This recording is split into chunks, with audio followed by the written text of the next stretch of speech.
আসসালামু আলাইকুম everyone, this is Foyez Ahmed Pranto. Design পডকাস্টের আজকের ৪র্থ এপিসোডে আপনাদের সবাইকে স্বাগতম জানাচ্ছি। আজকে আমাদের এই শোতে আমাদের অতিথি হিসেবে আছে খালিদ সাহেব। খালিদ সাহেব সম্পর্কে যদি কিছু বলি তাহলে হচ্ছে খালিদ সাহেব হচ্ছে মাইক্রো স্টক নামে যে টার্মটি আছে সেই টার্মটির সাথে যদি আমরা সচরাচর সবাই জানি এবং সেই টার্মেরই একজন গুরু বলা যায়। সো খালিদ সাহেব হচ্ছে মাইক্রো স্টকের বেশ আ ভালো এবং পপুলার একজন ইন্সট্রাক্টর। আপনারা যারা মাইক্রো স্টক সম্পর্কে ঘাটাঘাটি করেছেন তারা অন্তত তাকে চিনেন। তো আমরা অসংখ্য ধন্যবাদ জানাবো আমাদের পডকাস্ট টিম থেকে খালেদ সাহেবকে আমাদের সাথে জয়েন করার জন্য এবং আমরা সত্যিই গর্বিত যে আমাদের এই শোটা আমরা কন্টিনিউ করে যাচ্ছি হচ্ছে বিভিন্ন মানুষজন আমাদের সাথে সাড়া দিচ্ছে। আমরা চাইবো ফিউচারে আরো বড়, বড় যত ডিজাইনাররা আছে তারাও আমাদের সাথে আমাদের শোটি সাড়া দিবে। আমরা যদি একবার বলি যে আমাদের এই শোর মূল উদ্দেশ্যটা কি? সেটা হচ্ছে নতুন যে ডিজাইনাররা আছে, নতুন যারা ডিজাইন সেক্টরে আসতে যাচ্ছে বা নতুন যারা হচ্ছে আ জুনিয়র লেভেলে ডিজাইন করছে তাদের জন্য হচ্ছে অ্যাকুরেট যে ইনফরমেশন গুলা সেই ইনফরমেশন গুলাই মূলত আমরা দেওয়ার চেষ্টা করি এবং আমরা এখানে মাস্টারদের নিয়ে এসে তাদের থেকে যে কোয়েশ্চেনারিজ এর মাধ্যমে মূলত সেই ইনফরমেশন গুলা যেগুলো সচরাচর খুঁজে পাওয়া যায় না, যে ইনফরমেশন গুলো হয়তো আপনি সেই মাস্টারের বা সেই ইন্সট্রাক্টরের কাছে যে জানতে চাইতে পারবেন না, সেই ইনফরমেশন গুলো আপনাদেরকে এই পডকাস্টের মাধ্যমে। সো মূলত আমি যদি এক লাইনে বলি, মূলত নতুনদের জন্য আমাদের পডকাস্ট এবং নতুনদের জন্যই আমাদের এই প্রচেষ্টা। সো আমরা শুরু করব। শুরু করার আগে আমরা ১ম এ ধন্যবাদ জানাবো খালিদ সাহেবকে। কেমন আছেন খালিদ সাহেব ভাই? আলহামদুলিল্লাহ ভালো আছি। আপনাকেও আসলে ধন্যবাদ এরকম একটা পডকাস্ট শো নিয়ে আসার জন্য। আমরা যারা নতুন আমরা সবাই আসলে শিখতে পারি এবং এরকম ইনিশিয়েটিভ আসলেই দরকার। তো আমার পক্ষ থেকে আপনাকে অনেক থ্যাংক ইউ। ধন্যবাদ খালেদ ভাই আমাদের সাথে আসার জন্য। তো আমাদের পডকাস্টের শুরুতে আমরা ১ম এ একটা ডিজাইনের একটা জার্নি থাকে সবার। সেই জার্নিটা সম্পর্কে জানতে চাই। আসলে প্রত্যেকটা মানুষের যে এই জার্নির গল্পটার মধ্যে কি একটি বিশেষত্ব রয়েছে এবং তাদের গল্পটা আসলেই নতুনদের জন্য খুবই ইন্সপায়ার করে। সো সেই জন্যই হচ্ছে মূলত আমরা সবার ১ম এ আমরা জানতে চাইবো খালেদ সাহেবের কাছে যে আপনার এই যে ডিজাইন সেক্টরে আসা, কিভাবে কোন অনুপ্রেরণা নিয়ে এই পথ চলাটি শুরু হয়েছিল? আহ আমি যদি বলি আমার আসলে ডিজাইনার হওয়ার গল্পটা একটু সবার থেকে ভিন্ন। এটা সবার থেকে ভিন্ন বলার পেছনে কারণ হচ্ছে আমি কিন্তু আসলে ডিজাইনার হব বা ডিজাইন জগতে আসবো এমন কোনো চিন্তাভাবনা আমার কখনোই ছিল না। সময়টা ২০১৬ নভেম্বর বা ডিসেম্বরের কাছাকাছি আমি মোহাম্মদপুর গ্রাফিক আর্টস থেকে ডিপ্লোমা শেষ করেছি। তখন আমি হচ্ছে 1st সেমেস্টারে ছিলাম কম্পিউটার টেকনোলজিতে। তো যেহেতু কম্পিউটার টেকনোলজি স্টুডেন্ট তার পাশাপাশি ছোটবেলা থেকে একটা শখ ছিল হয় এয়ার পাইলট হব নাইলে হচ্ছে আমি একজন আ সফটওয়্যার ইঞ্জিনিয়ার হব। তো যেহেতু আর এয়ার পাইলট হওয়ার সুযোগ নাই, সেক্ষেত্রে সফটওয়্যার ইঞ্জিনিয়ার হওয়ার সুযোগটা ছিল। যেহেতু কম্পিউটার টেকনোলজিতে পড়াশোনা করতাম। সো তখন আসলে আমার এক ফ্রেন্ড এসে বলে যে, "দোস্ত মোহাম্মদপুরে একটা নতুন আইটি সেন্টার খুলছে। এইখানে হচ্ছে 90% অফারে মাত্র ৳১,০০০ য় তুই ওয়েব ডিজাইন কোর্সটা সম্পূর্ণটা করতে পারবি। তুই কি করবি কিনা?" সো আমি ১ম এ চিন্তা করি যে করব কিনা। তখন চিন্তা করলাম যে আসলে যেহেতু বাসায় বসে আছি, আর ঢাকায় আমি তখন নতুন আমার তেমন ফ্রেন্ড সার্কেল ছিল না। ক্যাম্পাসে আমার মোহাম্মদপুর, আমি বাসায় থাকি হচ্ছে মিরপুর ক্যান্টনমেন্ট কচুয়াতে। তার মানে হচ্ছে আমার এইদিকে কোনো ফ্রেন্ড ছিল না। চিন্তা করলাম যে আসলে বাসায় বসে না থেকে কিছু করি। যেহেতু ভর্তি হইলাম এখন আসলে কিছু শেখা উচিত। সো সেই সুবাদে আসলে ওই আইটি ইনস্টিটিউটে যাওয়া। সেখানে আমি আর আমার ফ্রেন্ড আমরা ২ জনই মাত্র স্টুডেন্ট ছিলাম। যদিও ১ম দিকে তারা খুব আন্তরিকভাবে শেখাইতো। সেখান থেকে আসলে ওয়েব ডিজাইনটা শেখা। যদিও শেষের দিকে তারা বুটস্ট্র্যাপটা পুরোটা শেষ না করে কোর্সটা কমপ্লিট করে দেয়। তো সেখান থেকে আসলে পরবর্তীতে বুঝতে পারলাম কি, কি প্রসেস এ আসলে শিখতে হয়, YouTube দেখে শেখা। আমি যখন ঢাকায় আসছি তখন কিন্তু আমার আসলে কম্পিউটার সম্পর্কে তেমন কোনো ধারণা ছিল না। কম্পিউটার স্টুডেন্ট হওয়ায় একটা ছোট্ট ল্যাপটপ ছিল। সেই ল্যাপটপ দিয়ে ছোটখাটো YouTube দেখে শেখার চেষ্টা করতাম। আমি ওয়ার্ড শেখার চেষ্টা করতাম। আমি হচ্ছে HTML ফাইল ক্রিয়েট করে ওয়েব ডিজাইন শেখার চেষ্টা করতাম। এভাবে আসলে মূলত আমার শেখা শুরু। সো আমার মূলত টার্গেট ছিল বাংলাদেশের ১০০ জন জেন সার্টিফাইড ইঞ্জিনিয়ার যেটা PHP র উপর হয়ে থাকে। সেই ইঞ্জিনিয়ারের মধ্যে একজন হওয়া। সো তখন বাংলাদেশে মেবি ৯২ থেকে ৯৩ জন ছিল। সো আমি একটা কোচিং সেন্টারে খোঁজ নেই। সেখানে হচ্ছে জেম সার্টিফাইড ইঞ্জিনিয়ারিং এর উপরে আসলে কোর্সটা করানো হয়। কিন্তু এখন আমি যদি সার্বিক পরিস্থিতির কথা চিন্তা করি, আমার পক্ষে আসলে এত টাকা দিয়ে কোর্স করাটা অনেক কঠিন হয়ে যেত। যার কারণে হচ্ছে PHP নিয়ে বা ওয়েব ডেভেলপমেন্ট নিয়ে বা জেন সার্টিফাইড ইঞ্জিনিয়ার আমার যে স্বপ্নটা সেটা মূলত থেমে যায়। কারণ যে অ্যামাউন্টটা ছিল সে অ্যামাউন্টটা তখনকার আমার জন্য হচ্ছে অনেক বেশি ছিল। এবং সেই দিক থেকে চিন্তা করতে গেলে আমার পক্ষে আসলে কোর্স করা সম্ভব ছিল না। তো এই কারণে হচ্ছে যেহেতু আমি আবার একটু বলে রাখি, আমার কলেজ হচ্ছে গ্রাফিক আর্টস ইনস্টিটিউট, বাংলাদেশের একমাত্র কলেজ যেখান থেকে হচ্ছে আপনি গ্রাফিক ডিজাইন এবং প্রিন্টিং এর উপর ডিপ্লোমা ইন ইঞ্জিনিয়ারিং পড়তে পারবেন। আমরা আবার আরেকটা সমস্যা ছিল। আমরা কম্পিউটার টেকনোলজি ফার্স্ট ব্যাচের স্টুডেন্ট ছিলাম। আমাদের সেখানে হচ্ছে কম্পিউটার যে টেকনোলজি বা ইঞ্জিনিয়ারিং সাবজেক্টের মধ্যে যে সফটওয়্যার ইঞ্জিনিয়ারিং রিলেটেড কোনো কথাবার্তা সেখানে কিন্তু হইতো না। সবসময় যত ইভেন্ট হইতো গ্রাফিক ডিজাইন রিলেটেড অথবা প্রিন্টিং রিলেটেড। তো যার কারণে আমরা কিন্তু সকাল সন্ধ্যা যখনই হচ্ছে ক্যাম্পাসে থাকতাম আমাদের গ্রাফিক ডিজাইন অথবা প্রিন্টিং এই শব্দগুলো সবচেয়ে বেশি শোনা লাগতো। এবং বড় ভাই যারা ছিল আমরা যেহেতু ফার্স্ট ব্যাচ আমাদের কোনো সিনিয়র ছিল না। আমরা সবসময় তাদের কাছ থেকে ডিজাইন রিলেটেড গাইডলাইনই পাইতাম। সো আমার এক বড় ভাই আছে আমি খুব গর্বের সাথে নাম নেই লিখন ভাই। লিখন ভাই আসলে আমার খুব ইন্সপায়ারেশন আমার ডিজাইনের জন্য। ভাইয়া বর্তমানে UI UX নিয়ে কাজ করে। তখনও উনি UI UX নিয়ে কাজ করত। তো আমি উনাকে বলি যে, "ভাইয়া গ্রাফিক ডিজাইন শিখতে চাই, কি করব?" উনি জাস্ট আমাকে একটা কথাই বলে যে, "শুরু করো সাহিব, তোমার যদি হেল্প লাগে আমি তোমাকে যতটুকু পারি করব।" তো সেই অনুপ্রেরণা যেহেতু ভাইয়া আছে একটা সাপোর্ট পাবো। ক্যাম্পাসে সবাই গ্রাফিক ডিজাইন নিয়ে কথা বলে। সেখান থেকে ক্যাম্পাসের একজন সিনিয়র ছিল। সো সিনিয়রের একটা ইনস্টিটিউট ছিল। সেই ইনস্টিটিউটে আমি আর আমার ফ্রেন্ড যাই। অনেকটা ফ্রি মতোই ছিল। সেখানে ১৫ থেকে ২০ টা ক্লাস মোটামুটি শেষ হয় নাই। ফটোশপে কয়েকটা ক্লাস করলাম। প্রজেক্ট করা হয় নাই। এরপর ইলাস্ট্রেটর এর টুলস গুলা শিখছিলাম। আ সেই ইলাস্ট্রেটর এর টুলস শেখা থেকে আসলে ভাইয়া আবার চায়না চলে যান। এখানে আমার ইনস্টিটিউট অর্থাৎ প্রাতিষ্ঠানিক তেমন কোনো শিক্ষা ছিল না। আমি প্রজেক্ট করার সুযোগ পাই নাই। ভাইয়া যেহেতু পড়ালেখা উচ্চশিক্ষার জন্য চায়না চলে যায়। তো আরকি এরপরে আবার কিছুদিন থেমে যায়।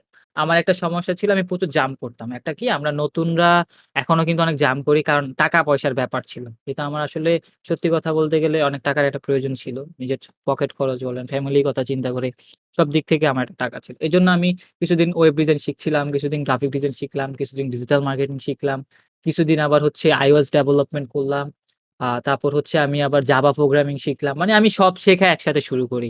বাট কোন দিকেই কেন জানি আমি আসলে নিজেকে আ সেভাবে প্রতিষ্ঠিত করার সুযোগ পাচ্ছিলাম যে আমি কিছু করব বা স্কিল ডেভেলপ করার সুযোগ পাচ্ছিলাম না বিকজ অফ আমার কাছে তেমন সোর্স ছিল না।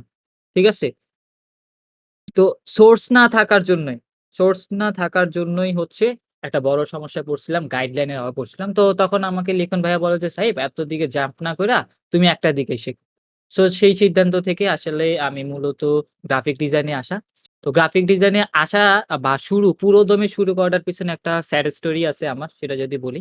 তখন আমি নতুন ওই যে বললাম ডিজিটাল মার্কেটিং শিখতেছিলাম, ওয়েব ডিজাইন শিখতেছিলাম। তো আব্বুর ফ্রেন্ড উনি আমাকে একটা কাজ দিল। Facebook পেজ বুস্ট করে দিতে হবে। তো আমি মোটামুটি হচ্ছে খালিদ ফারহানের কোর্সটা পাইরেসি করা ছিল।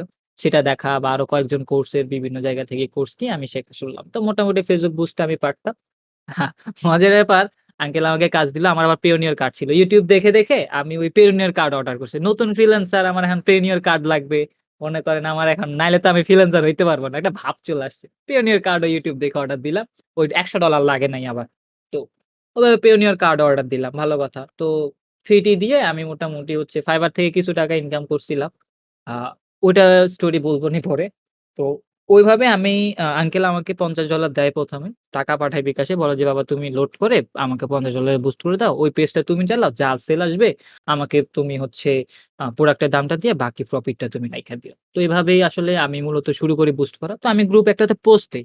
আমার হচ্ছে $৫০ লাগবে। সো বাংলাদেশে যে আসলে ডলার বিজনেসটা এত একটা স্ক্যাম ছিল বা এত বড় ধোঁকা ছিল তখন আমি ঢাকা শহরে নতুন এবং এত বিশাল জিনিস আসলে স্ক্যামিং টা সেটা নিয়ে আমার ধারণা ছিল না। মানে ওদের যেই মানে নেটওয়ার্কিং টা বিশাল। ওরা আসলে টার্গেটই করে হচ্ছে যারা হচ্ছে ঢাকার বাইরে থেকে ঢাকায় আসে।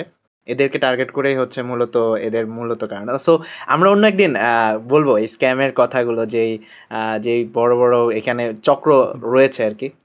আচ্ছা আমরা গল্পে ফিরে তারপর যাই আরকি। হচ্ছে $৫০ উনি বলে যে, "আমার ওয়েবসাইট থেকে কিনতে পারো। তো তুমি জাস্ট হচ্ছে বিকাশে টাকা পাঠায় দিবা। তোমাকে আমরা ডলার ইমেইল দিলে অটোমেটিক পাঠায় দিব।" ভালো কথা আমি টাকা পাঠায় ফোন দিলাম। ফোন দেওয়ার পরে কয়, "আচ্ছা আমি তো রাস্তায় বাসায় যেয়ে পাঠায় দিছি।" সে যে বাসায় গেল আর ব্লকও খুললো না। ওয়েবসাইট থেকে ব্লক, সব ইনফরমেশন ব্লক। তাকে আমি ফোন দিয়ে অনেক চেষ্টা করি, যোগাযোগ করতে পারি না। অন্য নাম্বার থেকে ফোন দিলেও ফোনটা আমাকে ব্লক করে দেয়। যাই হোক $৫০ লস খাইলাম, ভালো কথা। তো $৫০ লসের পরে মোটামুটি হচ্ছে আমি ভাবলাম যে ঠিক আছে, আমি নিজের পকেট থেকে আমার কাছে কিন্তু বিশ্বাস করেন তখন একটা টাকাও ছিল না। আমি খুব চিন্তায় পড়ে গেলাম। আর তখন আমার ফ্রেন্ড আগে আসছে, আমার গার্লফ্রেন্ড আগে আসছে। তো ওরা ২ জনই হচ্ছে আমাকে টাকা দেয় যে, ঠিক আছে যেটা গেছে, এই ভুলটা তুমি করো না। এই নাও তোমাকে $৫০।" কারণ আমি তো এটাকে আব্বুকে বলতে পারব না বা আঙ্কেলকেও বলতে পারব না। কারণ অনেকগুলা টাকা। ঠিক আছে? অনেকগুলা টাকা। সো এজন্য হচ্ছে একটা সমস্যায় পড়ে গেলাম। তো ওরা আমাকে আমার গার্লফ্রেন্ড এবং হচ্ছে আমার ফ্রেন্ড প্রিয় আর হচ্ছে আ আমনান ওরা আমাকে একটা টাকা ধার দেয়। যে শর্ত সাপেক্ষে বলতে যে ওরা বলে যে, "ভাই তুই রাখ, তোর কাছে আসলে আমাকে দিস।" তো ওইভাবেই আসলে বিপদের টাইমে ওরা আমাকে আগায় আসে। তো আমি আবার $৫০ আঙ্কেলকে বললাম যে, "$৫০ তো নেওয়া যায় না। আপনি আরো $৫০ টাকা দেন।" ঠিক আছে? $১০০ নিবো। এক ভাইকে নক দিছিলাম। সো সেম ভুলটা আমি আবার করি। আমি উনি কুমিল্লার ভাই। বলে যে, "ভাই আমি আপনার এলাকার কুমিল্লার ভাই। আমি একটা জাস্ট আপনি আমাকে টাকাটা পাঠানোর সাথে, সাথে পাঠায় দিবা। আমি এরকম ভুল করব না।" সেম ভুলটা আবার করলাম। টাকা পাঠায় দিলাম। আগের মানে আমার যে শিক্ষা হওয়া উচিত ছিল, সেই শিক্ষাটা হয় নাই। হ্যাঁ, তো আমি কি করলাম আবার উনাকে $১০০ এর টাকা ৳৮,২০০ পাঠায় দিছি।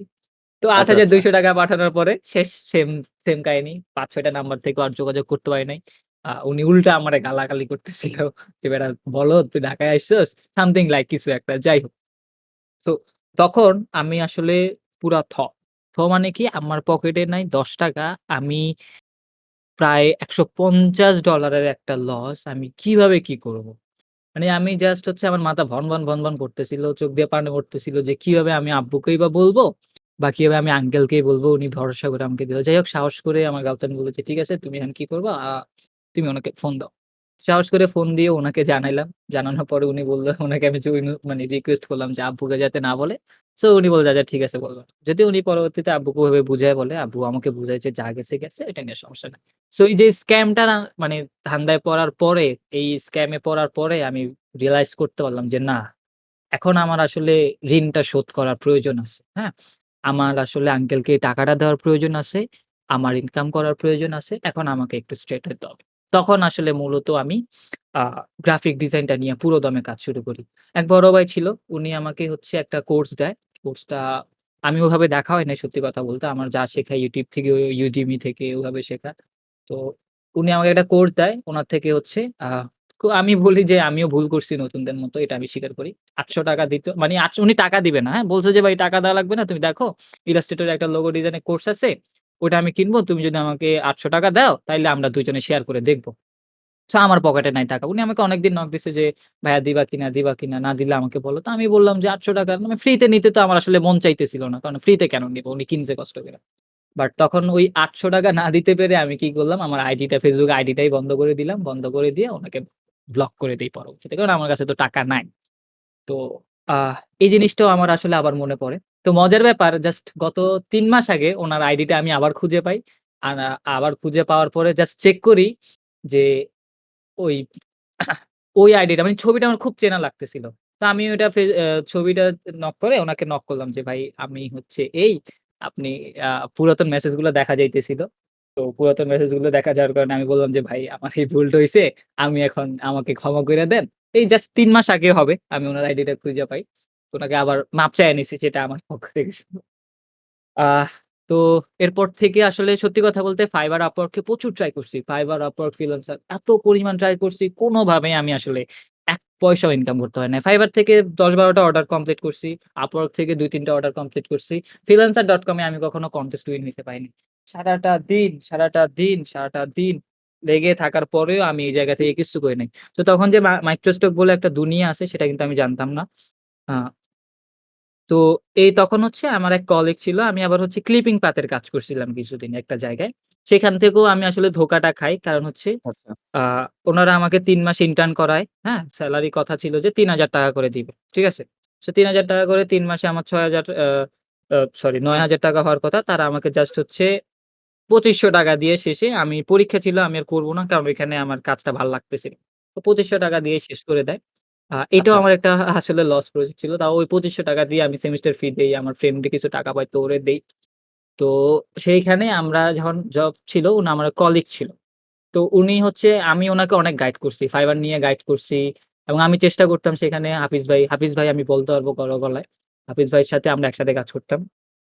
তো তখন হাফিজ ভাই আসলে মূলত হুম, হুম। আমাকে উনি ওই যে প্রোফাইলে পোস্ট দেয় না যে জব এট সামথিং। তো উনার সাথে অনেকদিন কথা হয় না। জব ছেড়ে দেওয়ার পরে ৬-৭ মাস উনি উনার স্কিলটা ডেভেলপ করছে। এটা বলতে পারবো যে হাফিজ ভাই অনেক সময় দিচ্ছে নিজের স্কিল ডেভেলপমেন্ট করতে।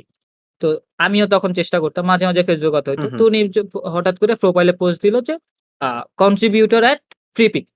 হুট করে এই কোয়েশ্চেন ভাই ফ্রি পিক এ কন্ট্রিবিউটর হওয়া যায়? আমি উনাকে নক দিলাম। "হ্যাঁ ভাই কন্ট্রিবিউটর তো হওয়া যায়।" "ভাই কিভাবে আমাকে একটু বলেন ভাই।" আচ্ছা, আচ্ছা, তো আচ্ছা। উনি আমারে যেহেতু সম্পর্ক ভালো উনাকে আমি চেষ্টা করতাম গাইড নিয়ে।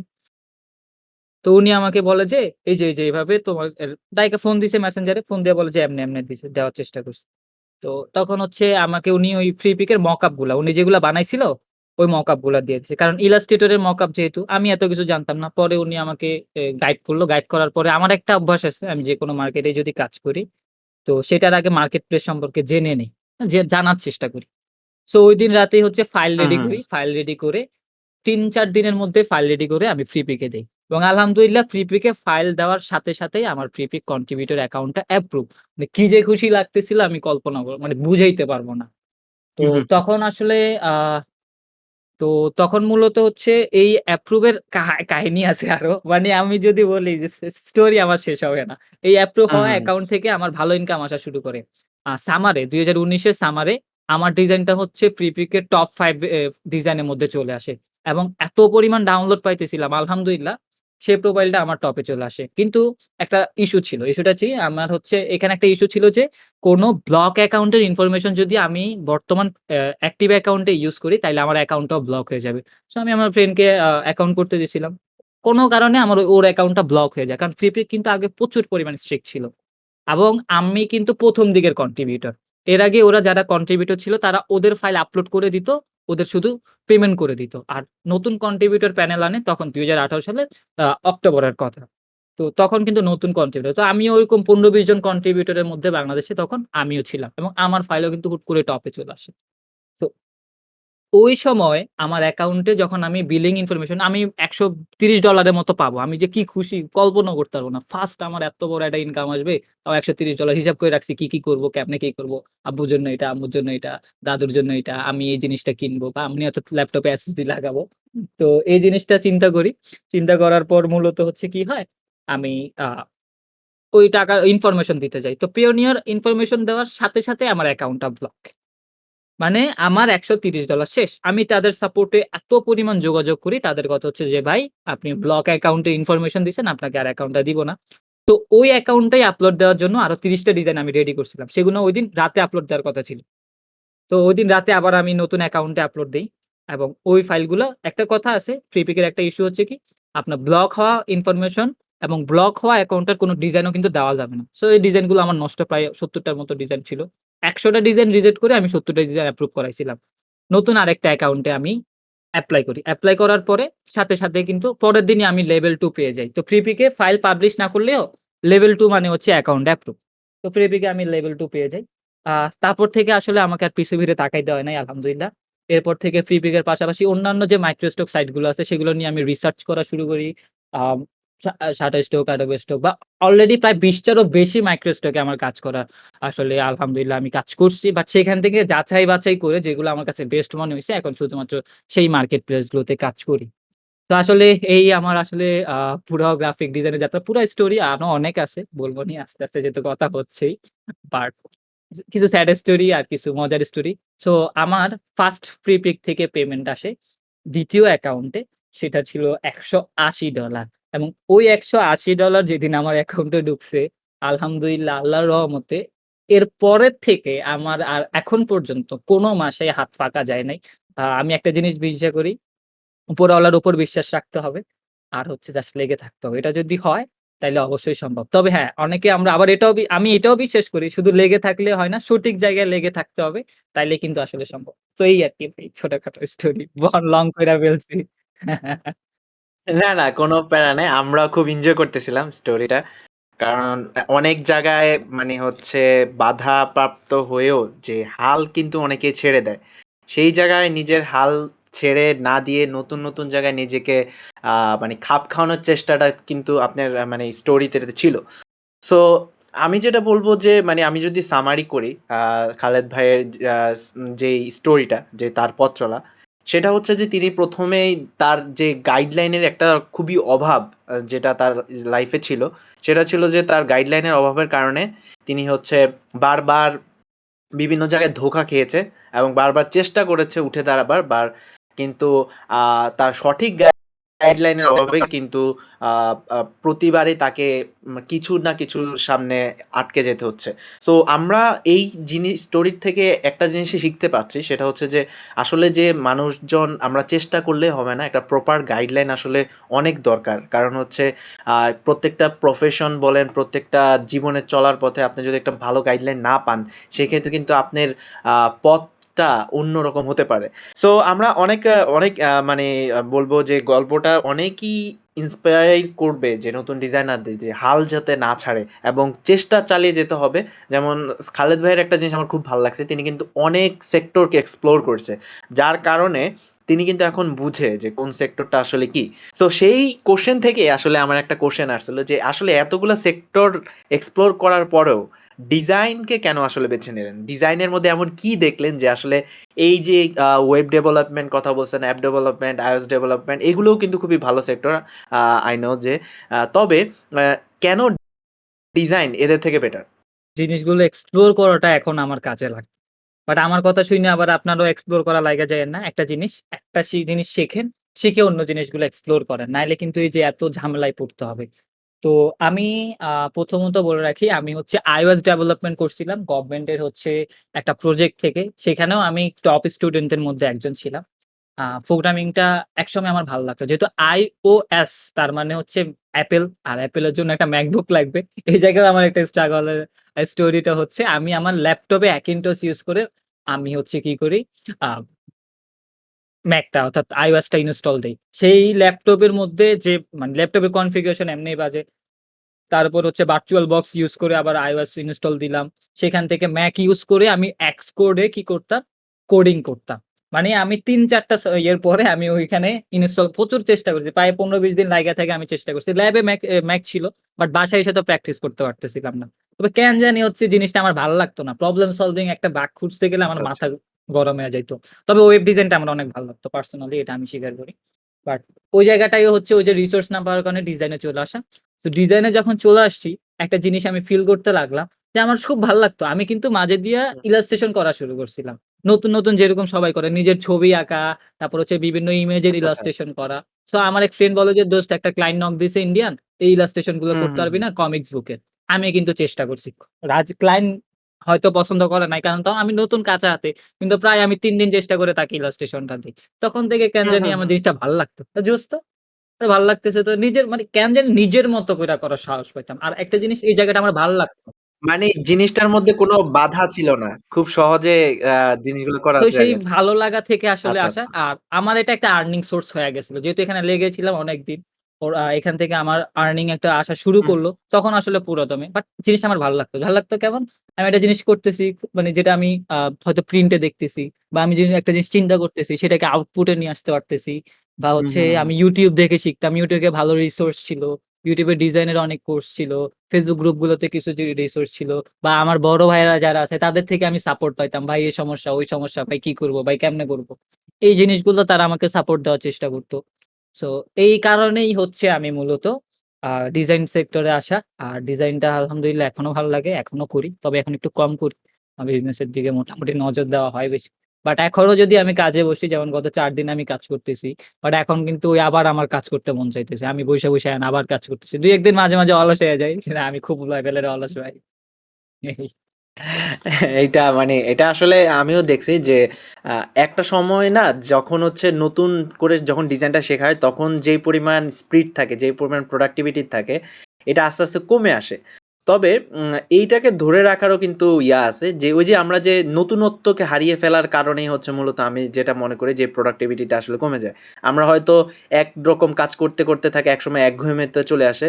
যার কারণে হচ্ছে মনে হয় যে আর তো মনে হয় আর কিছুই নাই। তবে আসলে ডিজাইন সেক্টরটা এত বিশাল যে আমার মনে হয় যে মানুষ তার জন্মে বা তার যেই জীবন দশায় আসলে ডিজাইন সেক্টর সম্পূর্ণ এক্সপ্লোর করা সম্ভব না। আচ্ছা, আ তো আমরা একটা খুবই মজার কোয়েশ্চেন সবাইরই করে থাকি আমাদের যে গেস্টরা আসে। কারণ আমিও জানতে চাই আসলে মানুষজন কিন্তু অনেক ইচ্ছা থাকে। যেমন আমি যদি আমার কথা বলি আমি ছোটবেলায় ডাক্তার হইতে চাইতাম। পরে বড় হয়ে আমার ইচ্ছা সব পাল্টে যায়। মানে ইচ্ছাটা এমন ছিল যে আমাদের যে এইম ইন লাইফ বলে একটা কথা ছিল। সেটা আসলে মানুষের যে ছোটবেলার এইম ইন লাইফ আর বড়বেলার এইম ইন লাইফ এর আকাশ পাতাল ডিফারেন্স থাকে। তো এই ডিফারেন্সটার খোঁজেই আমরা একটা কোয়েশ্চেন সবসময় করে থাকি। সেটা হচ্ছে যে আসলে খালেদ ভাই যদি ডিজাইনার না হতো, তাহলে আসলে সে কি জিনিস আচ্ছা, হতো বা কি হতেন? আমার যেটা হচ্ছে সবচেয়ে মজার ব্যাপার, আমি যদি ডিজাইনার না হইতাম, তাইলে হচ্ছে আমি একদম সোজা কথা আমার ছোটবেলা থেকে ইচ্ছা ছিল হচ্ছে পাইলট হওয়ার। আমার নামটা যেহেতু খালেদ, বাংলাদেশের একজন খেলোয়াড় ছিল খালেদ মাসুদ পাইলট। তো সেইজন্য হচ্ছে বাড়িতে সবাই আমাকে পাইলট ডাকতো। এবং স্টিল এটা আমার একটা ড্রিম যে আমি হচ্ছে একসময় ইনশাআল্লাহ আ পাইলট হব। তো পাইলট হওয়ার শখ ছিল। আরেকটা শখ ছিল যে হচ্ছে আপনার যেটা সবচেয়ে বড় সেটা হচ্ছে যে আপনার সফটওয়্যার ইঞ্জিনিয়ার হওয়া। বাট পাইলট, সফটওয়্যার ইঞ্জিনিয়ার কোনটা হইতে পারি নাই। শেষে ডিজাইন হয়ে গেছি। তবে পাইলট হওয়ার ইচ্ছা আমার এখনো আছে। কর্পোরেট লেভেলে হচ্ছে কিছু কোর্স আছে। যদিও হিউজ কস্ট। বাট ইনশাআল্লাহ একসময় যদি সম্ভব হয় আমি তাইলে চেষ্টা করব। আমরাও বিশ্বাস করি আসলে হয়তো একদিন দেখা যাবে যে খালেদ ভাই আকাশে উঠছে। কারণ এইরকম উদ্যমী মানুষজন আসলে এটাই করে যে যেহেতু তার লাইফ স্টোরি এতক্ষণ শুনলাম। সো এইটা অবাক হওয়ার কিছু নাই যে আমরা হয়তো দেখব যে একদিন তিনি বিমানের ককপিটে বসে মানে বিমানে বসে হচ্ছে একটা ছবি আপলোড দিলেন। সো এগুলো আসলে অবাক হওয়ার কিছু নেই। যেসব মানুষের মধ্যে যে যেই শেখার যে ক্ষুধাটা সেই জিনিসটা আসলে তার মধ্যে আছে। সো আমরা একটু চলে আসি যে আমাদের এই যে ডিজাইন প্রফেশনটি, এই প্রফেশনটি নিয়ে আসলে সবাই আ ভালো খারাপ ২ টা দিক নিয়ে কথাবার্তা বলে। তো আসলে আপনার দৃষ্টিতে এই ডিজাইন প্রফেশনটি আসলে কেমন? এটা কি আ নতুনদের জন্য আসলে এই প্রফেশনটি এখন কি পরিমাণ ভালো কি খারাপের কিছু, কোন কিছু দিকে আছে ইস্যুর আরকি? জন্য আসলে বর্তমানে ডিজাইন কথাটা বা ডিজাইনার শব্দটা কেন জানি পচে গেছে মনে হয়। আমি যদি এখন আগে একসময় কিন্তু নিজেকে প্রাউডলি বলতাম আমি একজন ডিজাইনার। আর এখন যদি প্রাউডলি বলতে যাই হুট করে বলে, এই তো রাস্তায়, রাস্তায় ঢিল মারলেও একজন ডিজাইনার পাওয়া যায়।" কথা কিন্তু শোনা যায়। কিন্তু সবচেয়ে বড় হচ্ছে কি বাংলাদেশে হচ্ছে স্ক্যামিং টা অনেক বেশি। আর এই কারণে বাংলাদেশে হাজার, হাজার ডিজাইনার থাকার পরেও ডিজাইন সেক্টরটাতে আসলে আ অনেক এখনো স্কিল ডিজাইনারের অভাব। এটা কিন্তু সত্য। স্কিল ডিজাইনারের অভাব যার কারণে ডিজাইন প্রফেশনটা এখন অনেকে আসতে চাইলেও কেন জানি পারতেছে না। যে আরে ধুর ও ডিজাইনের তো এখন হাজার, হাজার ডিজাইনার ফাইবার এ কাজ নাই। ভাই ফাইবার এ কি শুধু ক্যারিয়ার? বা আপওয়ার্ক এ কি শুধু ক্যারিয়ার? বা মাইক্রোস্টক কি শুধু ক্যারিয়ার? ডিজাইন সেক্টরটা আসলে এত বড় সেখানে আসলে না বর্তমানে একটা জিনিস দেখেন, করোনার জন্য কিন্তু প্রত্যেকটা কোম্পানি ডিজিটালাইজ হইছে। আগে কি হইতো? আগে একটা ডিজাইন, একটা বিজনেস কার্ড লাগতো। নীলক্ষেত হ্যাঁ, থেকে হ্যাঁ, আমরা হ্যাঁ। করায় নিতাম। আমাদের পুরা বছরের ডিজাইন নাই। এখন একটা রিয়াল এস্টেট কোম্পানি, একটা চায়ের দোকানও একটা Facebook পেজ চালায়। চায়ের দোকানের জন্য একটা ডিজাইনার দরকার। তো প্রত্যেকটা শপের জন্য কিন্তু এখন একজন ডিজাইনার দরকার।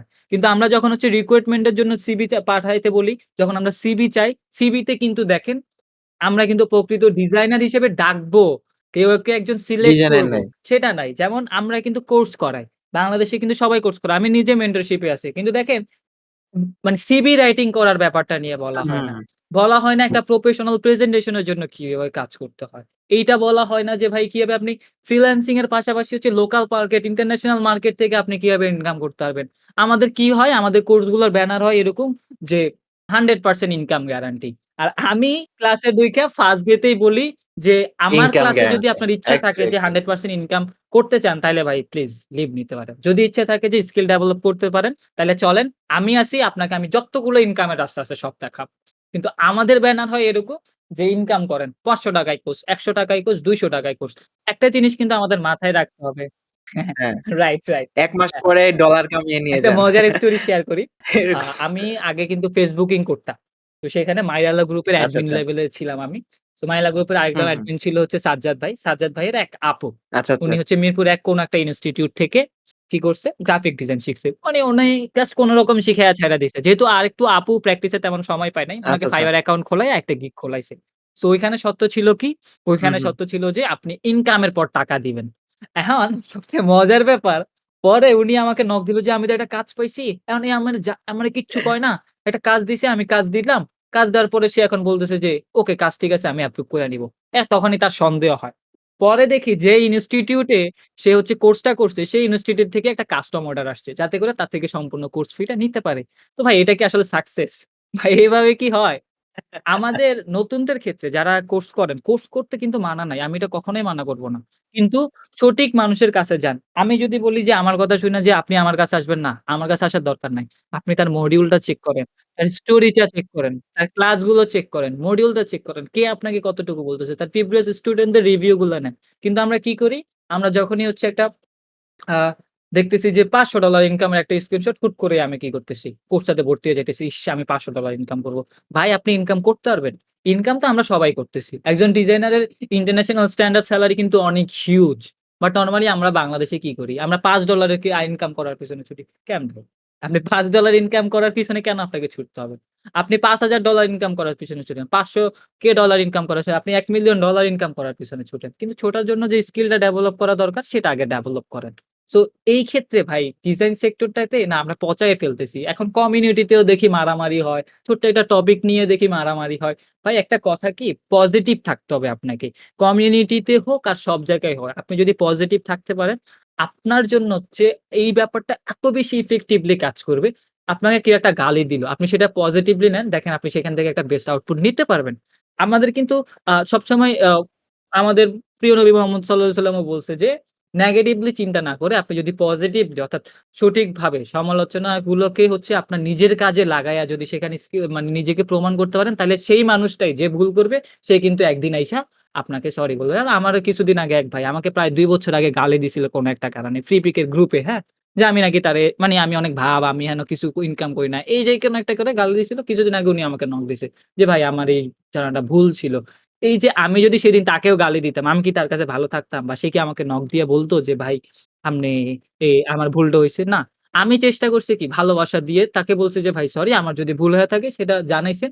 এই যে ভুল হয়ে থাকলে সেটা জানানোটা না আসলে সেখানে যদি কেউ জানায় সেটাকে হচ্ছে আপনি রাগ না হইয়া তাকে থ্যাংক ইউ দেন। কারণ আপনাকে জানানোর মতো হইলেও একটা পারসন তৈরি হইছে। তো এজন্য ডিজাইন সেক্টরটা ভাই আমরা আমি সবাইকে রিকোয়েস্ট করব যারা মেন্টর আছেন, যারা কমিউনিটিতে আছেন, যারা সিনিয়র আছেন, যারা নতুন আছেন, সবাইকে রিকোয়েস্ট করব ডিজাইন সেক্টরটাকে যদি আমরা সঠিকভাবে মানে তৈরি করতে চাই বা ডিজাইনার হিসেবে নিজেকে প্রমাণ করতে চাই তাহলে এই কাদা ছুড়াছুড়ি, মারামারি এগুলা থামাইতে হবে। যেমন একজন নতুন ডিজাইনার যদি একটা পোস্ট করে, হ্যাঁ? ধরেন নতুন ডিজাইনার হুট করে কি এত ভালো ডিজাইন করবে? আমরাও তো নুব ছিলাম একদিন।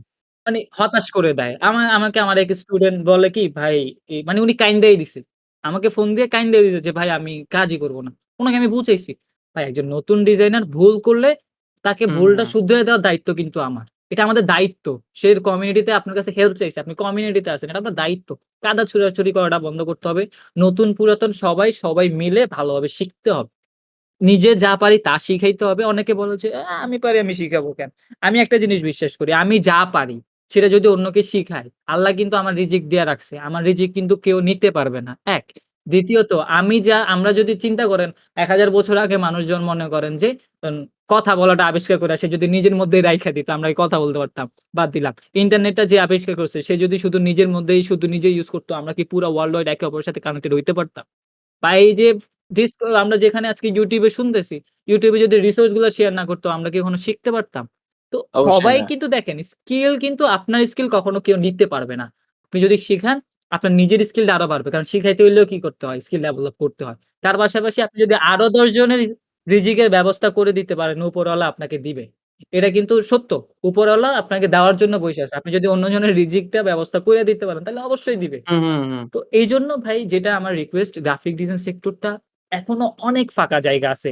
এখন চাহিদা আগের থেকে ১০ গুণ ২০ গুণ কোভিড এর কারণে আরো ৫০ গুণ না ১০০ গুণ বেশি বাড়ছে।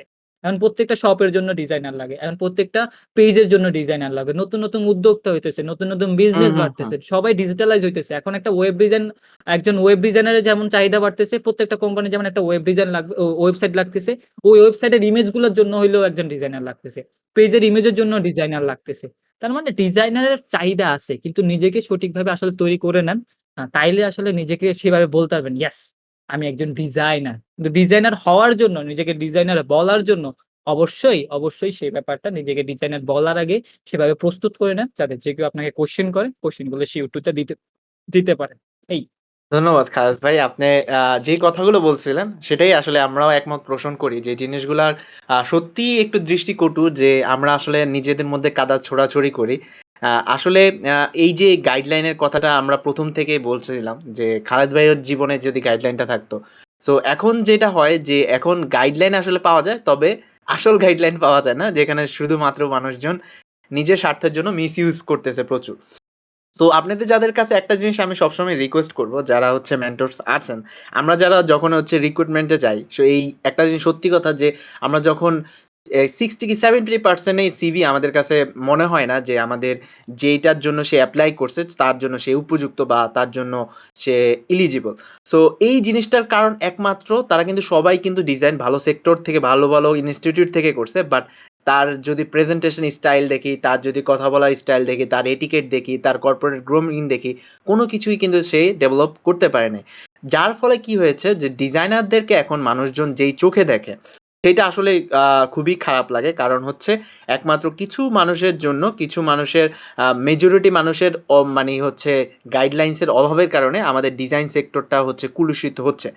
তো এখন যেটা আমি বলতে চাচ্ছিলাম যে আসলে ডিজাইন প্রফেশনটি আসলেই সত্যিই অনেক আ গুরুত্ব এবং চাহিদা রয়েছে যদি আপনি স্কিল হন। আর যদি আপনি স্কিল না হন সেক্ষেত্রে আসলেই আ ওই যে আপনাকে শুধু Fiverr এ $5 এর কাজই করতে হবে। আচ্ছা যাই হোক আমরা পরের যেই প্রশ্নটি করব, আমরা যেই আজকে যেই কারণে খালেদ ভাইকে নিয়ে এসেছি সেটা হচ্ছে মাইক্রো স্টক। এই জিনিসটা আসলে কি? এই জিনিসটা আসলে খায় না মাথা দেয়? ব্যাংক এর কথা জানি। ব্যাংকে যদি আমরা একটা নির্দিষ্ট পরিমাণ অ্যামাউন্ট ডিপোজিট করি, সেখান থেকে কিন্তু ছোট আকারে মাস শেষে একটা লাভ বা মুনাফা কিন্তু জমা হয়। যদিও এটা আমাদের ইসলামে নিষিদ্ধ, বাট এটা আমি উদাহরণ হিসেবে বলছি। তো একটা জিনিস লক্ষ্য করেন, আমরা কি করতেছি? ব্যাংকে আমাদের কষ্ট অর্জিত একটা টাকা আমরা জমা রাখতেছি, ডিপোজিট করতেছি। সেখান থেকে কিন্তু কি হচ্ছে? মান্থলি ছোট্ট আমার মেইন টাকার পাশাপাশি ছোট্ট কি হচ্ছে? একটা অ্যামাউন্ট যোগ হচ্ছে, তাই না? সো মাইক্রো স্টকটা বা প্যাসিভ মার্কেটটা কিন্তু আসলে এমন। মাইক্রো স্টক কি সেটা আগে একটু এক্সপ্লেইন করি। মাইক্রোটা হচ্ছে ছোট, আর স্টকটা হচ্ছে যেটা আমরা স্টোর করে রাখা বলি। তো মাইক্রো এবং মাইক্রো ফটোগ্রাফি, মাইক্রো স্টক কথাটা মূলত মাইক্রো ফটোগ্রাফি থেকে আসছে। এবং এই মাইক্রো স্টকের জনক যদি আমি সোজা কথায় বলি, বা মাইক্রো স্টকটা শুরু হইছে মূলত গ্যাটি ইমেজ বা আইস্টক নাকে যাদেরকে আমরা চিনি। তাদের মাধ্যমে হচ্ছে মূলত মাইক্রো স্টক ফটোগ্রাফিটা শুরু। সেই মাইক্রো স্টক ফটোগ্রাফির পাশাপাশি হচ্ছে যখন ভেক্টর, তারপর হচ্ছে অডিও, ভিডিও এগুলোর চাহিদা বাড়ে, তখন কি করা হয়? মাইক্রো স্টক মার্কেট গুলো কিন্তু ফটোজ এর পাশাপাশি অডিও, ভিডিও, ভেক্টর সেগুলো কি করে? সেল করা শুরু করে। তো এজন্য মূলত মাইক্রো যেহেতু ছোট, এবং এই সাইট গুলো কি করে? এই সাইট গুলো হচ্ছে ছোট অ্যামাউন্ট এ সাবস্ক্রিপশনে অর্থাৎ কমার্শিয়াল লাইসেন্স শেষ করে। যার কারণে যারা হচ্ছে ছোট থেকে বড় সব কোম্পানির কিন্তু ইজি হয়ে যায় তাদের জন্য কি করা? ইমেজ বা ভেক্টর বা রিসোর্স কমার্শিয়ালি ইউস করার রাইট পায়, এবং যেটা ছোট্ট অ্যামাউন্ট এর হয়ে থাকে। সো মাইক্রো স্টকে অনেকগুলো মার্কেট প্লেস আছে। সো সেই মার্কেট প্লেস গুলোতে আপনি কি করতে পারবেন? আপনার কষ্টে অর্জিত সেই স্কিল দিয়ে করা আপনার ইউনিক ডিজাইন গুলো, আবার একটু মনে করায় দেই, ইউনিক ডিজাইন গুলো আপনি এই মার্কেট গুলোতে সেল করতে পারবেন। এখানে কিন্তু আপনি স্বাধীন। এইখানে আপনার কোনো ডেডলাইন নাই। আপনাকে আজকেই কাজ জমা দিতে হবে এমন কোনো ডেডলাইন নাই। আপনাকে আজকে ১০ টার মধ্যে কাজ জমা দিতে হবে এমন নাই। ১ পেজে ১০,০০০ লেখা লিখতে হবে এমন কোনো রিকোয়ারমেন্ট নাই। লাল, সবুজ, নীল কালার বসাইতে হবে এমন কোনো রিকোয়ারমেন্ট নাই। এইখানে আপনি স্বাধীন। আপনি আপনার ক্রিয়েটিভিটির মাধ্যমে আপনি যেইভাবে মন চায় আপনার কনটেন্ট সাজাইতে পারবেন, শেপ সাজাইতে পারবেন, আপনার কালার ইউস করতে পারবেন, ইমেজ ইউস করতে পারবেন। যার মাধ্যমে আপনি আসলে মূলত যে স্যাটিসফ্যাকশন টা খুঁজতেছেন ডিজাইনে, সেই স্যাটিসফ্যাকশন টা পাবেন যে ইয়েস, ফাইনালি আমি যেটা চাচ্ছি সেটা একটা আউটপুট আপনি আনতে পারবেন। এবং যত ক্রিয়েটিভলি আপনি এখানে ডিজাইন করে অবশ্যই ইউনিক সেল করতে পারবেন। সেখান থেকে আসলে কি হবে? আপনি এই মার্কেট প্লেস গুলোতে আপনার ডিজাইন গুলো আপলোড করে রাখতে হবে। সো এখানে মার্কেট প্লেস এর ২ টা ধরন আছে। একটা হচ্ছে এক্সক্লুসিভ মার্কেট গুলো কি করে? এক্সক্লুসিভ মার্কেট গুলোতে হচ্ছে প্রাইস সেম ডিজাইনটা অন্য কোনো মার্কেট প্লেস এ সেল করার রাইট রাখেন না। শুধুমাত্র একটা মার্কেট প্লেসেই সেল করতে হবে। আর নন এক্সক্লুসিভ মার্কেট গুলো ডিজাইনারকে রাইট দেয় আপনি ওই মার্কেটের পাশাপাশি অন্যান্য নন এক্সক্লুসিভ মার্কেটে সেল করেন। যেমন আমি যদি হচ্ছে কিছু টপ নন এক্সক্লুসিভ মার্কেট যেগুলোতে আমরা বর্তমানে কাজ করছি সেগুলোর কথা একটু বলে রাখি। যেমন হচ্ছে আ গ্রাফিক হচ্ছে আমাদের ফ্রিপিক, তারপর Shutterstock, Adobe Stock, Creative Fabric আর ক্রিয়েটিভ মার্কেট, Etsy আছে। এই জায়গাগুলো হচ্ছে কি আমরা কাজ করছি। এগুলো প্রত্যেকটাই নন এক্সক্লুসিভ। আরো যদি কিছু নাম বলি, যেমন হচ্ছে dreams time, Dafozi Photo, Vector Stock, iStock, তারপর হচ্ছে Vectizi, এরকম অনেকগুলো মার্কেট আছে। এই মার্কেটগুলো আপনি কি করতে পারবেন? সেম ফাইল সব জায়গায় সেল করতে পারেন। তাইলে একটু চিন্তা করি, আমরা যদি একটু লক্ষ্য করি, ধরেন আমরা একটা ডিজাইন একদিন সময় নিয়ে ঠান্ডা মাথায় ডিজাইনটাকে পারফেক্ট ভাবে মার্কেটের চাহিদা চিন্তা করে ডিজাইনটা করলাম। সেটা আমি ৫ টা মার্কেটে আপলোড দিলাম। ৫ টা মার্কেটে জাস্ট সিম্পলি জাস্ট হচ্ছে ১০ সেন্ট করে যদি পার ডে আমার জমা হয়, পার ডে ৫০ সেন্ট। ৫০ সেন্ট যদি আমরা হিসাব করি, মাস শেষে কিন্তু প্রায় $10 $20 যাই হয়। ঠিক আছে? ৫০ সেন্ট হলে ২ দিনে আমার $১, $১ হলে $15। সো একটা ডিজাইন থেকে যদি আমার $15 আসে, আমরা যদি হচ্ছে এরকম ১০০ টা বা ১,০০০ টা ডিজাইন দেই, তাইলে কিন্তু সেখান থেকে আমাদের ভালো একটা অ্যামাউন্ট ইনকাম করার সুযোগ আছে। এবং আপনি এখানে যদি কাজ করা বন্ধ করে দেন, তারপরেও কিন্তু এখানে আপনার আর্নিং আসা থাকবে। একটা কথা বলে রাখি, মাইক্রোস্টক জায়গাটা না খুব ধৈর্যের জায়গা। এই জায়গায় ১ টা, ২ টা, ১০ টা, ১৫ টা ফাইল দিয়ে আপনি সেল পাওয়ার সম্ভাবনা খুব কম। পাইলেও সেটা উইথড্র করার মতো অ্যামাউন্ট না। এই ক্ষেত্রে কি করতে হবে? এই ক্ষেত্রে আপনাকে অবশ্যই কি করতে হবে? জাস্ট সিম্পল একটা জিনিস মাথায় রাখেন। আপনাকে একটা নির্দিষ্ট পরিমাণ অ্যামাউন্ট ফাইল আপলোড দেওয়া শুরু করতে হবে। যেমন আমি যদি বলি, আমরা ফ্রি Shutterstock বা হচ্ছে Adobe Stock এ ১ম ২৫০ ফাইল আপলোড দেওয়ার পরে আমরা ১ম সেল পাই। এখন পর্যন্ত আমাদের ৫০০ ফাইল আছে, বা আরো অন্যান্য অ্যাকাউন্টে আরো বেশি আছে। বাট আমাদের টিমের অ্যাকাউন্ট যেটা পাবলিক, সেটাতে হচ্ছে আপনারা দেখেন যে ৫০০ ফাইল। বাট আলহামদুলিল্লাহ সেই ৫০০ ফাইলে আমরা লাস্ট ১ বছর কোন ফাইল দেইনি। এখন পর্যন্ত স্টিল আলহামদুলিল্লাহ আমাদের প্রতিনিয়ত সেল হচ্ছে।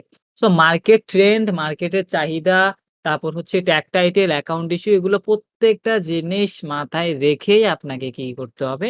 আপনাকে হচ্ছে ফাইলগুলো সাজাইতে হবে। আর আপনি যদি সেই ফাইলটা সাজাইতে পারেন, তাইলেই আপনার জন্য হচ্ছে কি মাইক্রোস্টক থেকে ভালো একটা আউটপুট আসবে। আবারও বলে রাখি, মাইক্রোস্টক জায়গাটা ধৈর্যের জায়গা, এবং ধৈর্যের সহিত যদি আপনি কাজ করতে পারেন, তাইলে এখান থেকে অবশ্যই আপনি ভালো একটা ইনকাম করতে পারবেন।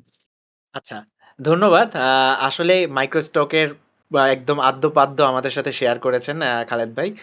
যেই জিনিসগুলো বারবারই তিনি উল্লেখ করেছেন, যে কিওয়ার্ড গুলো আমি আবার যদি আপনাদেরকে একটু বলি, সেটা হচ্ছে ইউনিক ডিজাইন হইতে হবে আপনার জন্য।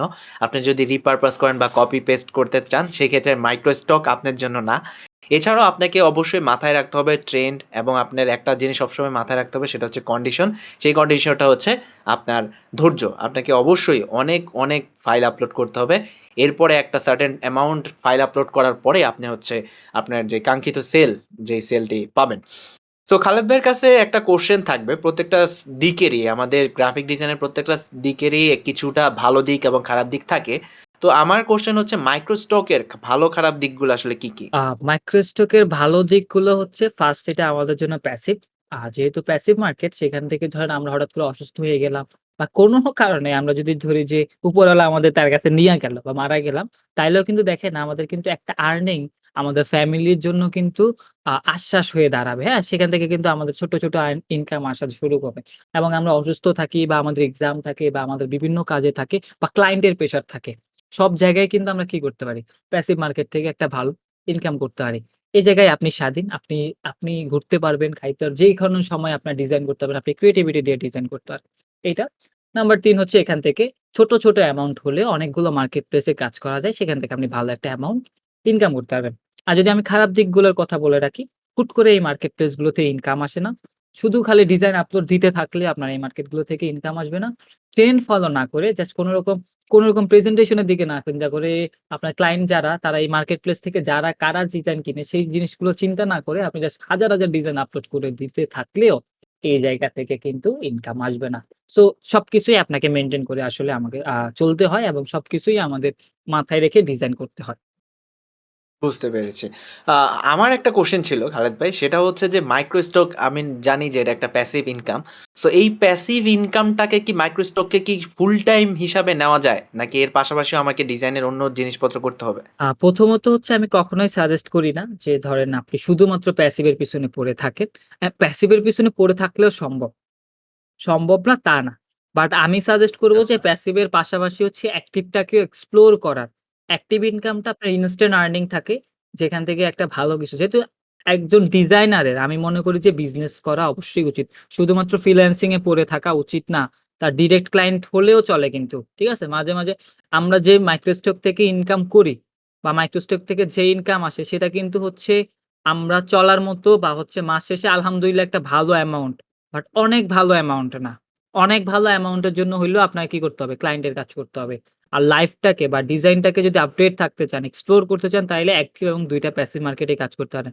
তবে প্যাসিভ মার্কেটে আগে নিজেকে স্ট্রং পজিশন এ নিয়ে এসে আপনি আস্তে অ্যাক্টিভ মার্কেটে শুরু করতে পারেন। তখন ক্লায়েন্টেরও কাজ করলেন, ক্লায়েন্টের কাজ না থাকলে আপনি প্যাসিভ মার্কেট করতে পারেন। তার মানে মাথায় কিন্তু প্রেশার থাকবে না। আমার তো ইনকাম নাই। স্কিল ডেভেলপ করার একটা সুযোগ থাকতেছে। হুম, আপনি হুম। প্যাসিভে যদি কাজ করেন, প্যাসিভ থেকে যখন আপনার ইনকাম আসা শুরু করবে, সেখানে কিন্তু আপনার জন্য বিশাল একটা টাইম স্কিল ডেভেলপ করার সুযোগ থাকে। অনেক সময় আমাদের জব থাকে, ক্লায়েন্টের প্রেশার থাকে, আমরা কিন্তু নিজের স্কিল ডেভেলপমেন্ট এ এমন সুযোগ দিতে পারি না। বাট প্যাসিভ মার্কেট গুলোতে যদি কাজ করেন, আপনার আচ্ছা, কিন্তু আচ্ছা। স্কিল ডেভেলপ করার সুযোগ আছে। তো একটা জিনিস আমি কখনোই সাজেস্ট করব না যে শুধু প্যাসিভ মার্কেট এগুলোর উপরে থাকেন, ভাই সম্ভব। শুধু আমি আর গত ১.৫-২ বছর, ৩ বছরে কিন্তু আমি শুধুমাত্র প্যাসিভ এর আর্নিং দিয়ে আমার সবকিছু চলতেছে আলহামদুলিল্লাহ। বাট রিসেন্টলি আমরা আবার অ্যাক্টিভে বলতে আমরা ক্লায়েন্টের কাজ আছে। ক্লায়েন্টের কাজ কম আসতো। এখন আমরা আবার পুরোদমে ক্লায়েন্টের কাজ শুরু করছি। কিছু ইস্যু তৈরি হইছে হুম, মাইক্রো হুম। স্টক মার্কেট গুলোতে। এই করোনা প্যান্ডেমিক এর কারণে তারা তাদের রুলস চেঞ্জ করা শুরু করছে। আগে যেখানে এস আ ডিজাইনারদের আচ্ছা, যে আচ্ছা। পরিমাণ অ্যামাউন্ট টা দিত তার ধরেন হচ্ছে 70-80% ইনকাম তারা কি করছে? এখন কমায় দিছে ১। নাম্বার ২ হচ্ছে ফ্রি পিক এর কথাই বলি। ফ্রি পিকে এখন 24% ভ্যাট দিতে হয়। তাইলে আমার $১,০০০ আসলে $২৪০ নাই। এইটা কিন্তু বিশাল একটা অ্যামাউন্ট। Shutterstock তাদের হচ্ছে কি করছে? রুলস চেঞ্জ করে লেভেল ওয়াইজ নিয়ে আসছে। সেই লেভেলে আগে যেখানে সর্বনিম্ন ২৫ সেন্ট ছিল এখন ১০ সেন্ট করে পার ডাউনলোড হয়। তাইলে পার ডিজাইনে যদি আমার ১৫ সেন্ট করে সর্বনিম্ন কিন্তু ১৫ সেন্ট সবগুলার অ্যামাউন্ট কমে গেছে। তারা হুম, 10% হুম, নিয়ে হুম। আসছে টোটাল সাবস্ক্রিপশন এ। যে জায়গায় আগে কিন্তু ভালো অ্যামাউন্ট আসতো সেই জায়গায় এখন চিন্তা করি যে আমাদের 80% ইনকাম কমে গেছে। সো মার্কেট প্লেস গুলো যখন জায়ান্ট হতে থাকে তারা কিন্তু রুলস চেঞ্জ করে। সো ১ ২ টা মার্কেটের উপর কখনোই ভরসা করে থাকা উচিত না। আপনাকে কিন্তু সবকিছু ফিউচারের কথা চিন্তা করে আপনাকে নিজেকে ওইভাবে প্রস্তুত করে নিতে হবে। বাট প্যাসিভ এ কাজ করা উচিত, প্রয়োজন আছে। তবে আপনাকে শুধুমাত্র প্যাসিভ এ পড়ে থাকলে এমন কোন মার্কেটে পড়ে থাকতে হবে। আপনি একটা জিনিস চিন্তা করেন, আমরা কিন্তু মার্কেট প্লেস এর কাছে আটকানো। তারা যদি বলে যে ভাই তুমি বাদ, তুমি বাদ। তাইলে আজকে যদি সবগুলা মার্কেট প্লেস ওইভাবে রুলস গুলা এভাবে সবাই যদি চেঞ্জ করা শুরু করে, আপনার দেখবেন যে 80% ইনকামই নাই। তাহলে পরের দিন কি করবেন? What is your plan B, C, D? As a designer আপনার যারা শুনতেছেন প্রত্যেকটা পার্সনেরই plan A, plan B, plan C, D পর্যন্ত রাখতে হবে। কারণ চড়াই উতরাই ভাই অনলাইন মার্কেট প্লেস বলি আর যাই বলি চড়াই উতরাই আমাদের থাকবেই। হুট করে দেখবেন যে একটা মার্কেট প্লেস আমার একটা অ্যাকাউন্ট ব্লক হয়ে গেল। হট করে দেখলেন যে কোন একটা ভুলের কারণে আপনার সবগুলো অ্যাকাউন্টই গেল গা। পরের দিন কি করবেন? ফ্রিল্যান্সার যারা যদি এই যে একটা মার্কেটের উপর যারা নির্ভরশীল যদি অ্যাকাউন্টটা ব্লক হয়ে যায় পরের দিন কি করবেন? যেমন ফাইবার এর কথাই বলি। এক বড় ভাই টপ রেটেড এটা ছিল। আসলে সব ফ্রিল্যান্সারদের কাছে আমাদের কোয়েশ্চেন যে আপনার অ্যাকাউন্টটা এটাই। যদি ব্লক হয়ে যায় তাইলে আপনার ব্যাকআপ প্ল্যানটা কি আসলে আছে কিনা? এটা জানিয়ে দিবেন আমাদেরকে যারা যে ফ্রিল্যান্সার ভাইরা দেখছেন কমেন্ট সেকশনে। কারণ এটা কিন্তু খুবই চিন্তার একটা বিষয়। আমরা হয়তো এটাকে ছোট করে দেখতেছি কিন্তু আমরা কিন্তু মার্কেট প্লেসের কাছে ধরা। আমরা মার্কেট প্লেসের কাছে জিম্মি একরকম। কারণ আমিও দেখছি যে এই স্টকটা যখন একটু পপুলার হওয়া শুরু করলো, এশিয়া প্যাসিফিকের মধ্যে যত তাদের কন্ট্রিবিউটর অনেক বাড়া শুরু করলো, তখন তারা কি করলো? আস্তে, আস্তে তারা দেখলো যে আমাদের হিউজ পরিমাণ কন্ট্রিবিউটর আছে। আমরা যেই রেভিনিউ শেয়ারটা সেটা কমিয়ে দিয়েছে। সো এই জিনিসটা আমাদের আসলে মনে রাখতে হবে যে আমরা যদি আমরা কোনো কিছুর উপর যদি নির্ভরশীল থাকি সেই ক্ষেত্রে ব্লাইন্ড ট্রাস্ট টা যাতে আমাদের না থাকে যে ফাইবার বলুন, আপওয়ার্ক বলুন বা হচ্ছে মাইক্রোস্টকের যেই শাটার স্টক আছে, যত আ Adobe স্টক আছে, এরা যাতে এদের উপর ব্লাইন্ড ট্রাস্ট রাখা যাবে না।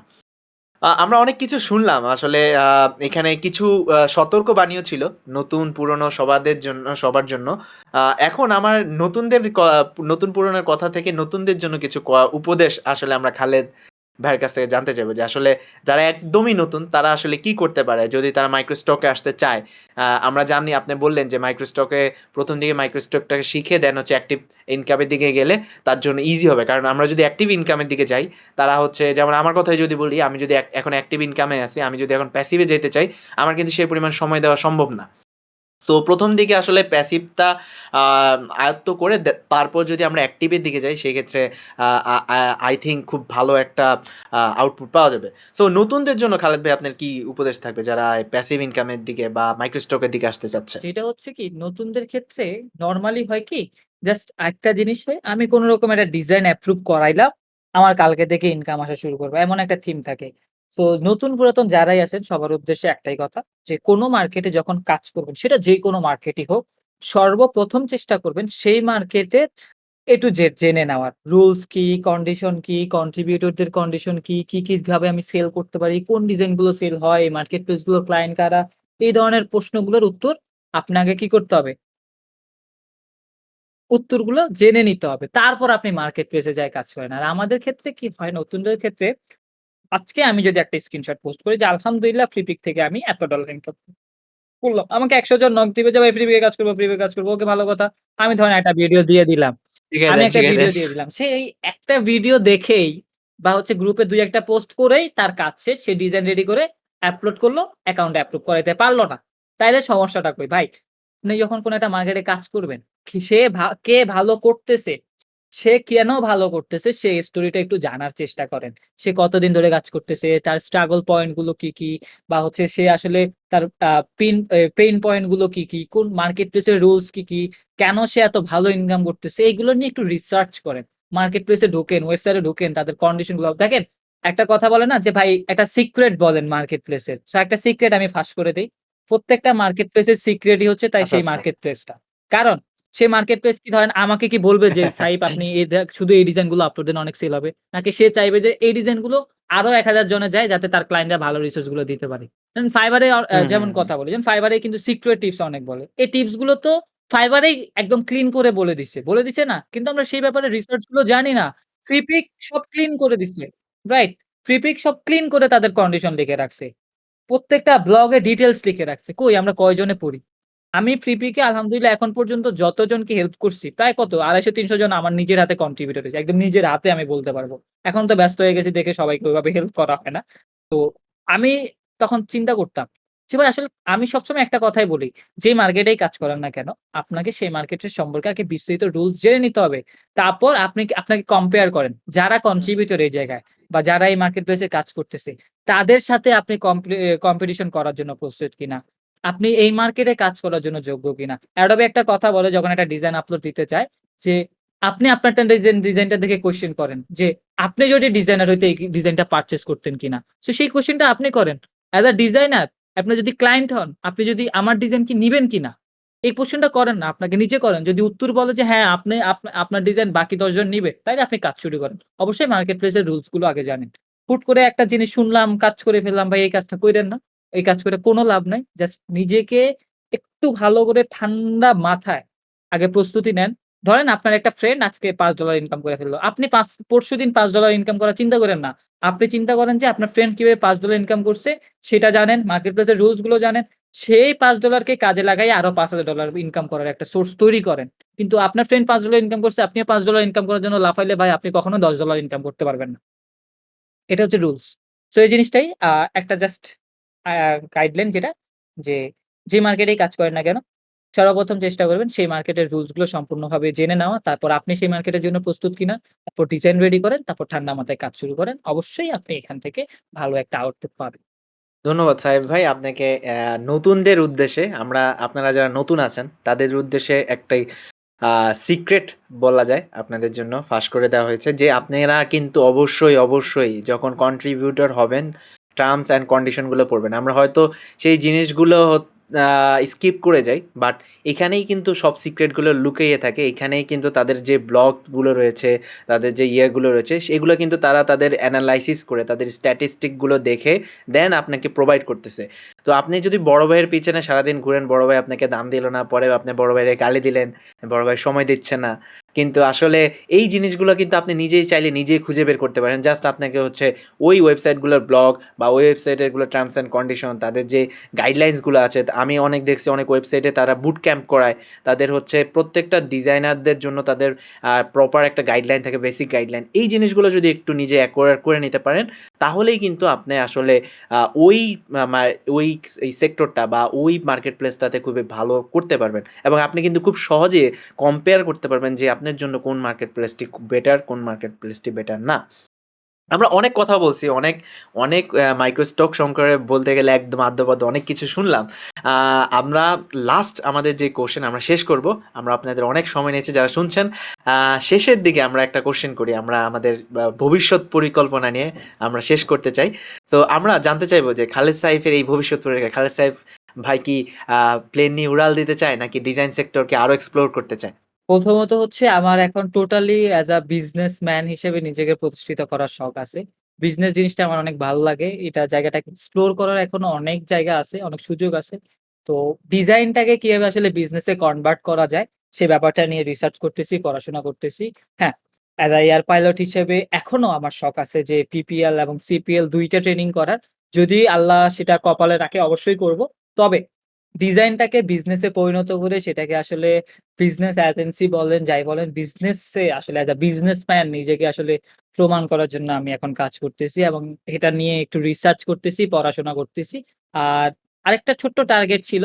আমি অনেকদিন ধরে UI UX নিয়ে কাজ করতেছি বাট সেভাবে নিজেকে এখনো তৈরি করতে পারি নাই। তো আমার একটা টার্গেট আছে আমি ৬ মাস বা ১ বছরের জন্য হচ্ছে আউট হয়ে যাবো মার্কেট থেকে এবং সেই ৬ মাস বা ১ বছর আমি টোটালি হচ্ছে UX এবং UI নিয়ে কাজ করব। স্পেশালি আমার UX নিয়ে কাজ করা খুব শখ। কারণ আমার রিসার্চ করাটা আমার খুব ভাল লাগে। সেটা ডিপলি রিসার্চ করা, ইউজার নিয়ে পড়াশোনা করাটা আমার অনেক বেশি ভাল লাগে। সো আমার টার্গেট আছে যে UX নিয়ে কাজ করার। আর আপাতত কাজ হচ্ছে যে ডিজাইনটাকে আসলে বিজনেসে পরিণত করে বিজনেস করা। আরেকটা জিনিস যেটা গত টপিকে মিস হয়ে গেছে। ধরেন আপনারা মার্কেট প্লেসে কোনো প্রশ্নের উত্তর পাইতেছেন না। জাস্ট সরাসরি তাদের মেইল করেন। তারা সবসময় প্রস্তুত আপনার প্রশ্নের উত্তর দেওয়ার। এনি টাইম আপনাকে তারা সাজেশন দিবে এবং তাদের যে সাজেশনটা এটা সিউর থাকবেন যে এটা 100% অথেন্টিক। সো এই জিনিসটাও মাথায় রাখবেন। আর আমার টার্গেট আপাতত হচ্ছে এজ আ বিজনেসম্যান নিজেকে প্রতিষ্ঠিত করা আর UX নিয়ে কাজ করার প্ল্যান আছে। এই ধন্যবাদ খালেদ ভাই। আমরা শেষ করব। আমাদের আজকের ডিজাইন পডকাস্টের মূল উদ্দেশ্যটা আমরা স্বয়ংসম্পূর্ণ করতে পেরেছি আমরা আশা করি। আপনারা যারা শুনছেন তাদেরকে আপনাদের অসংখ্য ধন্যবাদ আমাদের সাথে এতক্ষণ ধরে আ এই যে ইনফরমেশন গুলো গ্যাদার করার জন্য। আমরা আমরা কখনোই চেষ্টা করিনি বা কখনো চেষ্টা করিনি যে ভুল ইনফরমেশন আপনাদের দেওয়ার জন্য। আমরা সবসময় চেষ্টা করেছি যারা ওই সেক্টর এক্সপার্ট তাদের সাথে ওই বিষয় নিয়ে কথাবার্তা বলার জন্য। সো আপনারা দেখেছেন যে আসলে মাইক্রো স্টক বলুন, তারপর হচ্ছে আমাদের পূর্বে যেই পডকাস্ট গুলো ছিল সবগুলোতেই কিন্তু নতুন সেক্টর ডিজাইনের যেই ভিতরে যে মাইক্রো সেক্টর রয়েছে, সেই সেক্টর গুলো নিয়ে আমরা কথাবার্তা বলেছি। সো ডিজাইন সেক্টরটা নিয়ে আমরা যে পডকাস্ট শো এর যতগুলো এপিসোড হবে ততগুলাই নতুন সেক্টর আপনি জানবেন। তার মানে হচ্ছে ডিজাইন এটাইতেই প্রমাণ হয়ে যায় যে ডিজাইন সেক্টরটা আসলে কতটা বিশাল।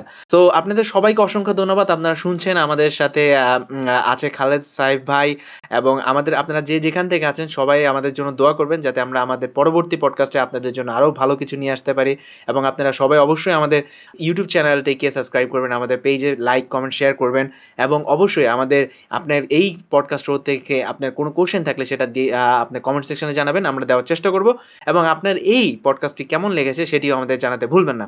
আমরা সর্বশেষ লাস্ট একটি লাইন দিয়ে খালেদ ভাইয়ের কাছ থেকে একটা লাইন দিয়ে আমরা শেষ করতে চাই। আ একটাই সাজেশন যে নিজেকে আসলে তৈরি করার জন্য বা নিজেকে প্রতিষ্ঠিত করার জন্য জাস্ট চোখ বন্ধ করে সঠিক পথে স্কিল ডেভেলপটা করেন। তার পাশাপাশি হচ্ছে যেখানেই আপনি কাজ করেন না কেন সেই জায়গাটা বিস্তারিত জেনে আপনি হচ্ছে কাজ করা শুরু করেন। আরেকটা কথা বলব যারা নতুন পুরাতন সিনিয়র যারাই আছেন, চেষ্টা করব আমরা একে অপরকে হেল্প করার এবং বাংলাদেশে একটা সঠিক এবং হচ্ছে একটা শক্তিশালী ডিজাইন কমিউনিটি তৈরি করার। যাতে করে যেকোনো বিপদে-আপদে আমরা একে অপরের পাশে থাকতে পারি।